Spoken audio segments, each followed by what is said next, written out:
Hey fam, and welcome back. Today we got a highly requested video to go with our Jamaican series at home. That's right, we're gonna go ahead and add some Jamaican rice and peas to the list. Y'all been asking for it, so tonight is the night. So I already pre-chopped some of these ingredients just to save some time. So here's some onion, we got the fresh thyme, some scallions, some garlic, the habanero pepper, or the Scotch bonnet as you call it. That's right, y'all. We got all the ingredients that we need tonight. We're not skipping a beat. And we're going to take a little shortcut with the beans tonight. Also have the pimento seeds. That's right, you guys. Now for the beans, we're going to go ahead and use these dark kidney beans tonight. We got 2 cans of those, as well as some coconut milk. Who else loves some coconut milk, coconut water? It's so good. Now the only thing I don't have fresh in this little assortment of ingredients is some fresh ginger, but that's okay. I got some ground right here, so we're gonna go with that. We're using our good old basmati rice. I'm just soaking that 2 cups of water, and we're gonna go ahead and get started. All right, y'all. So the first thing we're gonna do is go ahead and get our beans in the pan, and we're gonna go ahead and just open this can right on up.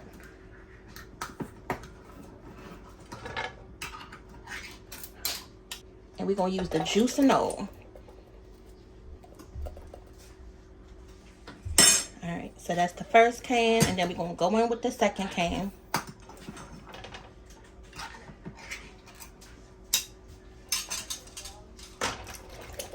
Just like that.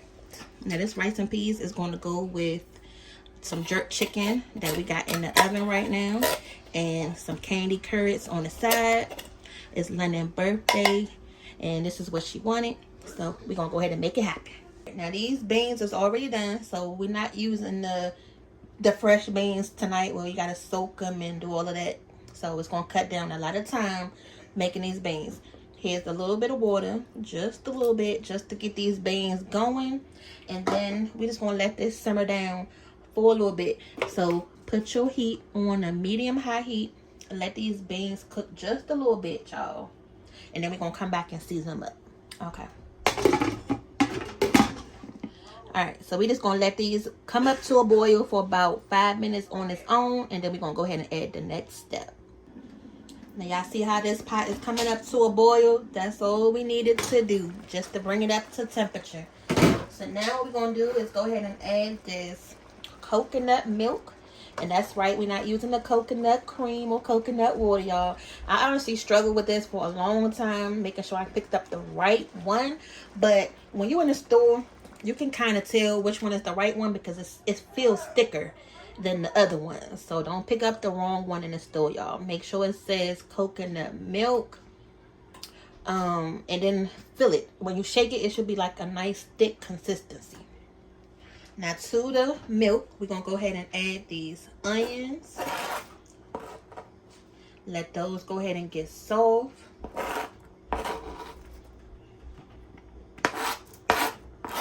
Okay.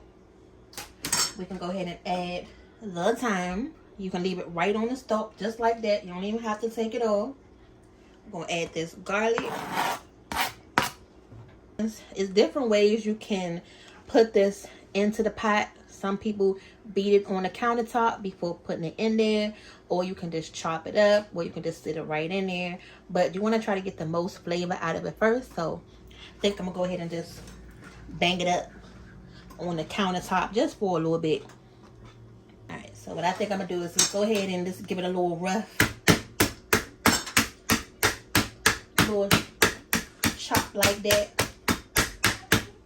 And then I'm gonna still go ahead and cut it up just a little bit so it won't be so much.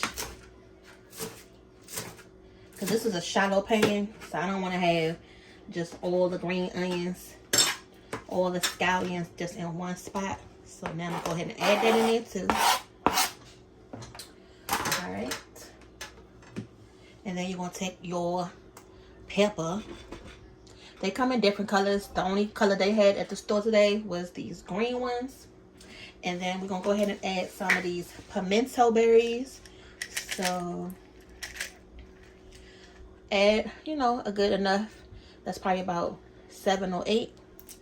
because really what we're doing right now, this is our broth for our rice. This is the beans, and we're gonna go ahead and flavor these beans up. Go ahead and add the ginger, and if you have the fresh ginger, of course you're gonna add that, but again, we don't have it. Go and add a little bit of salt, because just like you cooking any other rice, you gotta go ahead and flavor that up, and you can't add it later, so you gotta make sure you do it now.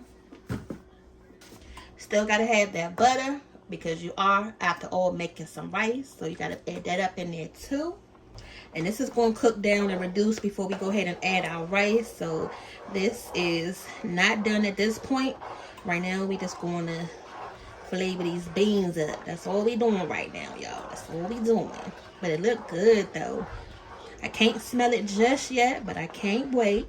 And some people put 2 Scotch bonnets in theirs. I'm only going to do 1 because I know we got the kids. I don't want to make it too spicy because we still have the jerk chicken, which is spicy also, which is why I made those sweet carrots on the side to try to balance it out. But yeah, that's fine. Let's go ahead and taste that a little bit.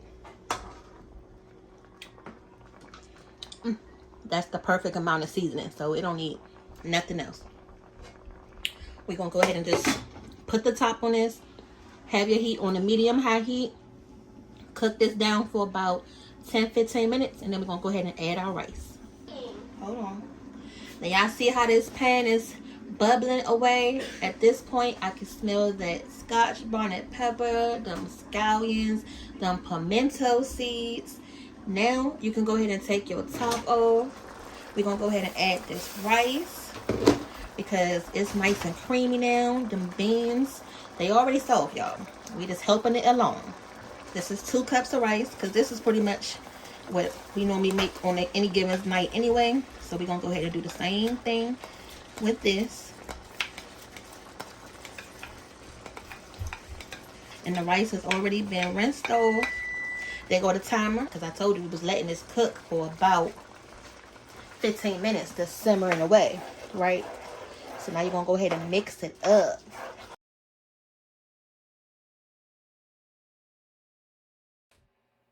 And I like cooking rice in this pot because it don't take as long, because it's not, you know, as hot up.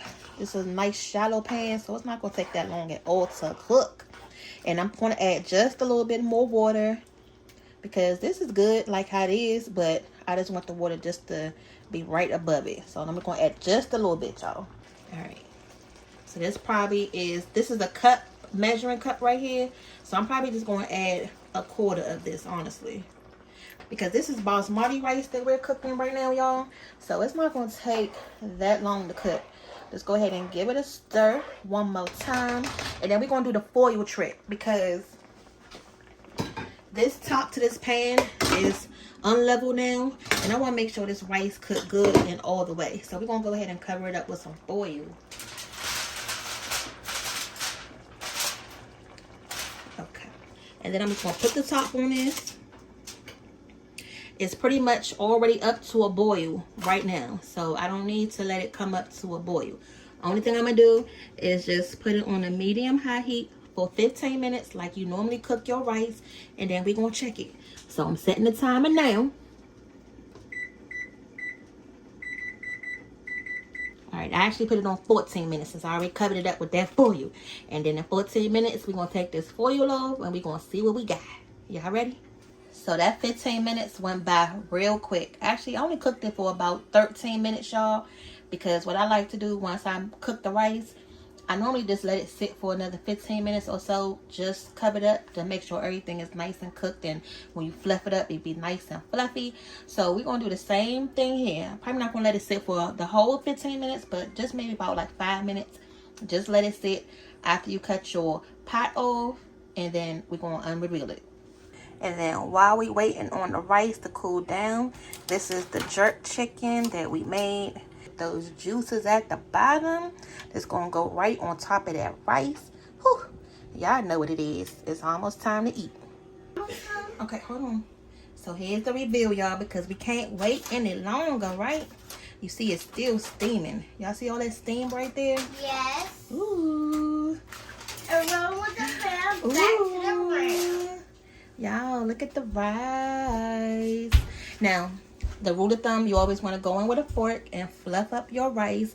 I'm going to go ahead and take that Scotch bonnet out so that way I don't have to move it around while it's still in the pot. If you want to save that and eat it, go ahead and save it. Y'all know how the Papa John's piece and it come with the hot peppers on the side. Who else love those? Go ahead and comment down below. Alright, so in no particular order. Whew, y'all. That rice look good. It's nice and done. You fluff it up nice and easy. And this is ready to eat, y'all. Alright, there go the rice, y'all. A nice little close-up. You see all those little specks of thyme in it?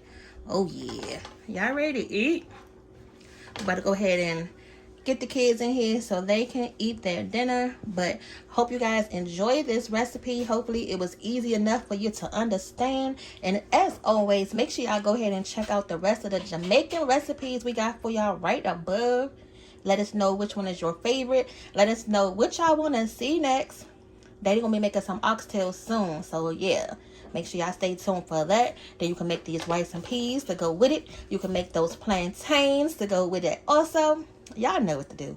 We'll see y'all back for the next video. Bye. See you later.